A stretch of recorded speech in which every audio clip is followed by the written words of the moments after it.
I left Japan after over 5 years of living here. Oh my god, I kept procrastinating making this video to the point that I'm in Japan again right now, but for vacation instead of living. It's been 2 years, like 2.5 years since I left Japan. I just want to let you guys know that I'm so happy being able to be back home, regardless of how crazy the reverse culture shock was. In case you're seeing me for the first time, I'll give you some backstory. My name is Aishi.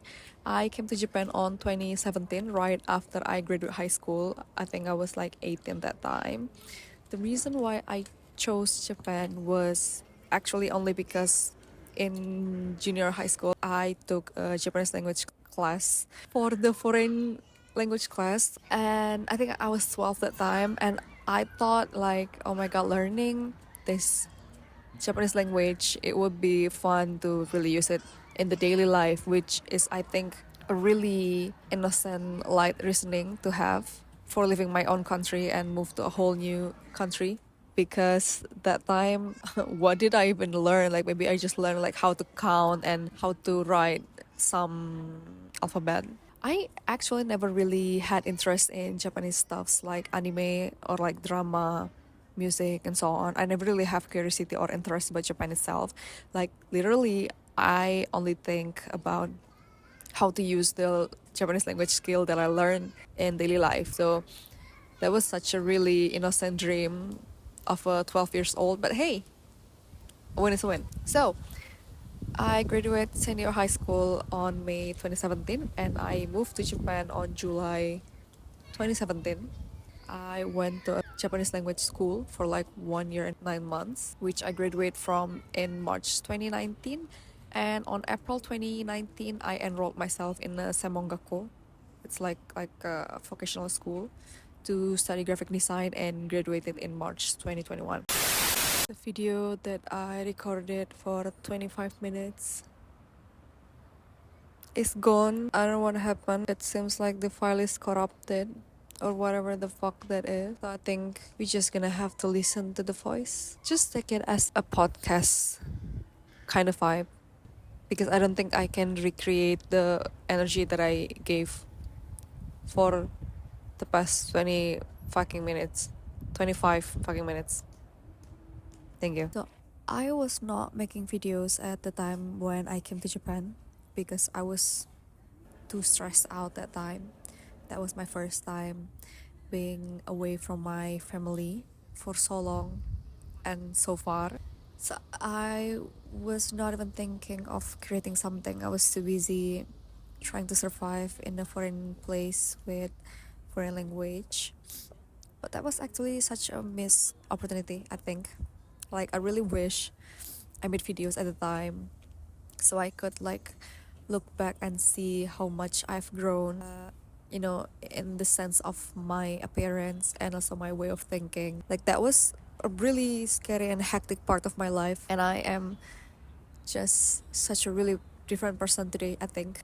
So I think it really is a big deal for me that I left Japan because I've lived here over 5 years. Obviously, I built a life here. It's not an easy thing to come to terms with that. I just left all my life behind just like that. Like it's like letting go of my comfort zone and I have to step into unknown again, because Japan is where I start my life as an adult. Like opening bank account, buying a phone, paying my own phone bill, rent apartment on my name, and like paying electric bill, paying water bill, Wi-Fi, work so I can pay for my life and so on. Like dang, that is a really adult thing to do. And the personal growth that I experienced was crazy. Like I learned a lot about myself. I used to think that when people say I learned a lot about myself, it's like a really weird thing to say. Like what do you mean you don't know yourself? Like what do you learn about yourself? What can you learn about yourself? Like you're living in yourself. What do you mean you don't know things about yourself? But I was humbled. Like I learned a lot about myself living alone in Japan. I got to understand more about myself, like what to do when I feel some type of way, when I feel something, why I don't like something, why I like something. I learned to understand myself more. I learned to accept myself more. I learned how to treat myself properly. I learned to be kinder to myself. When I feel sad after I take some decision doesn't mean it's a wrong decision. Like I just have to let myself feel things. And I don't think I would be able to learn all that in that short time if I didn't live alone in Japan.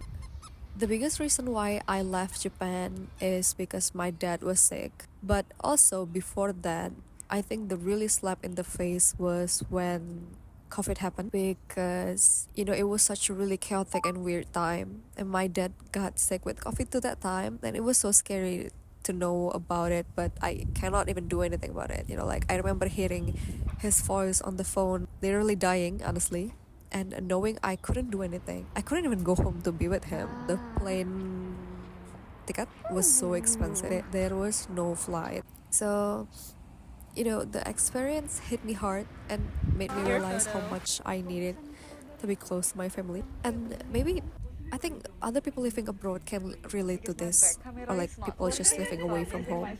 Like it was so scary to think that if something happened at home, I wouldn't be able to go back as soon as I want to. I got stuck where I am. Not being able to see my family scared me to my core. Like I couldn't even book a flight. I couldn't see my family when I really want to, and that really made me realize how much I need them.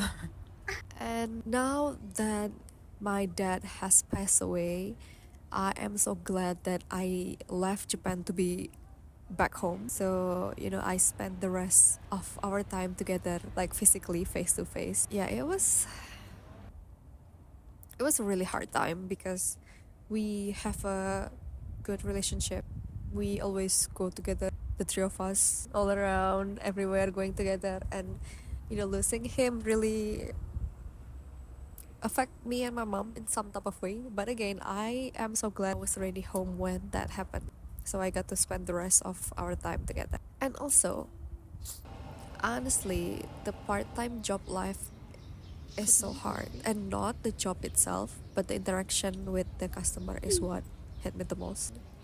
I think this isn't Japan thing. This is just how working in convenience store in general. Dang, people don't respect you. People don't even think that you're human too. Like the convenience store that I worked at was located in the middle of a lot of office building, and people dumped their anger on me. Like they came already mad and rude to me in general. And I don't think it's a racist thing because I'm foreign or something like that, but it's more of like, oh, you are younger than me and you're only working in the service industry. You're only a retail worker. I can do whatever the fuck I want. I don't have to respect you, kind of vibe. Again, I don't think this is a Japan thing, but when you are a foreigner in a foreign country, being treated like that is really like a nail in the coffin. So like if I want my mental health to stay intact, I had to get out of there. Another important reason I think it's just culture difference, language difficulties, not being able to make meaningful connections. I feel like I didn't really have any like solid friend connections, like people I could really connect to. I've been able to develop a good friend network over the years here with my school's friends, work friends, but I think it's only like in the surface. I don't know, because maybe because I'm Indonesian. If you're Indonesian or if you know someone who's Indonesian, we are so friendly or too friendly, even maybe. Everyone is just so open. So like if you're walking and suddenly you try to strike a conversation with someone, they will gladly accept it and you can just talk fun even though you just met them. That's how friendly and open Indonesian people are. Like the connection that I have in Japan is not enough for me. It feels like it is only in the surface, not that deep. Because also like all of us are too busy living life trying to survive. So our time also just never really matched. Like I didn't really get to hang out that much with my friends. And turned out I am the type of person that really like to have a big circle of friends, like doing errands together, spending time together. It definitely was a bit more isolating, a bit more lonely for me to live in Japan and not having a good close friends. And this can be even tougher if you don't speak the language. So please learn it. I think not a lot of people talk about this. When you have made a connection here, you got close to someone, but then they have to leave. I experience lots of time losing someone that way. I feel so comfortable with them. We become a good friend, but then people leave. And it hurts me in some type of ways that I never really experienced. Like having to see people live your life one by one because they move back to their home country. The possibilities of you being able to meet them is like so low. So it feels like a dream. It's like they never even be in your life. That was sad. Now, what I miss from Japan, I miss the respectfulness and the politeness of people. Interaction with colleagues, let me read my notes. I miss the respectfulness and politeness of people. Interactions with colleagues, is that how we say it? Were stress free because everyone value privacy and professionalism. That's why I say like the friendship is just in the surface. Yeah, because everyone mind their own fucking business. But maybe they mind it too much. I miss the cleanliness and safety. Nagoya, or at least like where I live, is super clean and safe. And even though I lost my bike once and my umbrellas lots of time, but my bike came back. So I think you can trust the people that have the right to look for my bike. And even at night, I feel safe. Like there was a lot of times when I finish my work late at night, like 10, or at that time like 1 a.m., 2 a.m., and I just feel safe. Love that. And I love the infrastructure of the roads, like being able to cycle everywhere, having good cycling infrastructure, amazing. Being able to walk, oh my god, 10 out of 10. This is a really walkable city and country. I love it. And I miss the convenience life, the organized, the tidy, respectful lifestyle in Japan is something I deeply admire. Everything runs smoothly and like the system is just good. I mean, not all of them, of course. What I won't miss from Japan, I won't miss the indirect communication. People don't express their opinion openly, and I feel like I had to hold back and hide my personality. It feels like I have to pretend, I have to act nice, if that makes sense. I won't miss feeling like a foreigner. This sounds obnoxious and annoying, but I'm just saying what I feel. Like, you are always in the gray zone, being cool as a foreigner, but also annoying to some people. Especially if you have language barriers. Again, that's why you should learn the language. No, this is kind of specific, I think, because that happens to me a lot of. I don't like how people always assume that every foreigner is American. I've experienced a lot of times when people suddenly come to me and speak English because they are trying to exercise their English, which is not a bad thing. But to have that happen so many times and out of nowhere, like it's kind of frustrating and embarrassing. I'm not a native English speaker, so I feel like you couldn't trust me on checking and exercising your English. But anyway, another interesting one, and that is natural disaster. It was kind of weird to experience earthquake lots of time. Like I don't even feel scared of it. It just feels weird because of like how many times it happens. And I ended up to not taking it seriously.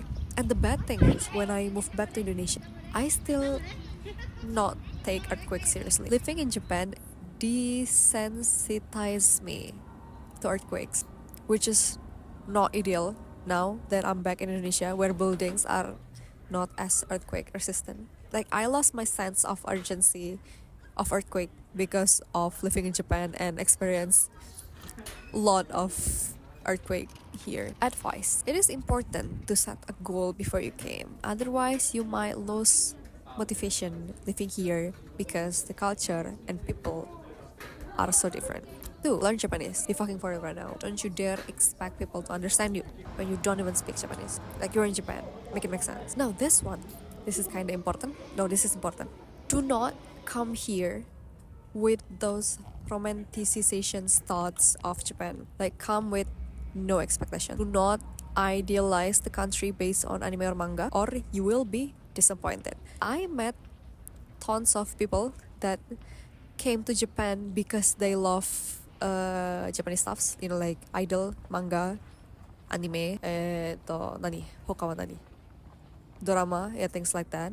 They came to Japan with this expectation in their mind. They left a lot faster than me, or like than us who doesn't have expectation about Japan. So I think you should come here with no expectation and no romanticization thoughts of Japan. Now, will I ever live in Japan again? I honestly don't know. But for now, I don't think I will. And not because of the fault of Japan. I think this can be applied to all countries. It's just that no matter what, I feel like Japan will never be my home. I will always be foreigner. And I will always be an outsider. I think this is just being an expat thing, not specific to Japan. Like life is easier in my home country where I have my family, my friends, and familiarity. And now that I only have one parent, I want to stay close to my mom as long as I can, as long as possible. I want to spend the rest of our time together as much as I could. I miss Japan, but I also know that Japan doesn't need me. Like home is where I am needed, and I'm happy to be back where I belong, which is my home country.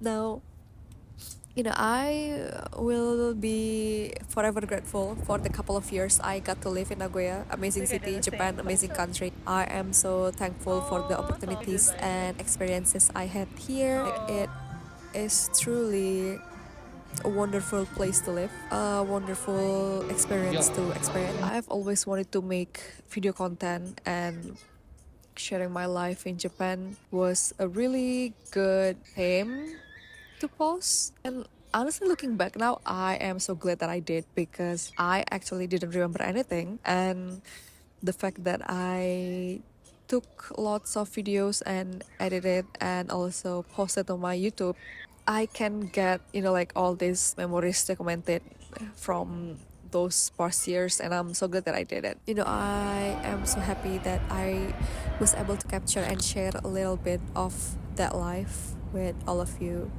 So I'm back here again, but as a tourist for vacation. Yay!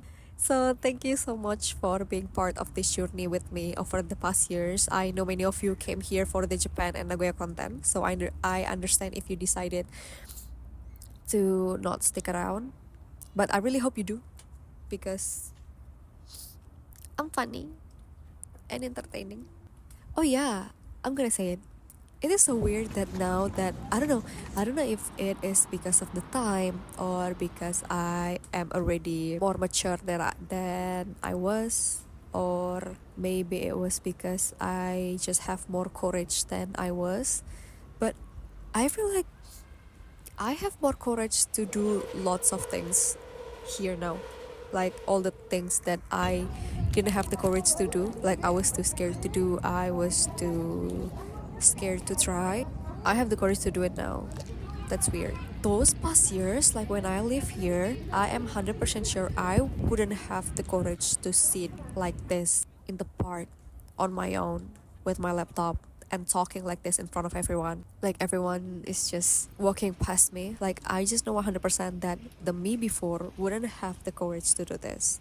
But now I have, right? Growth. So anyway, yeah, I hope you stick around. Again, because I'm funny and entertaining. So thank you so much for watching this video, and I'll see you next time. Bye bye.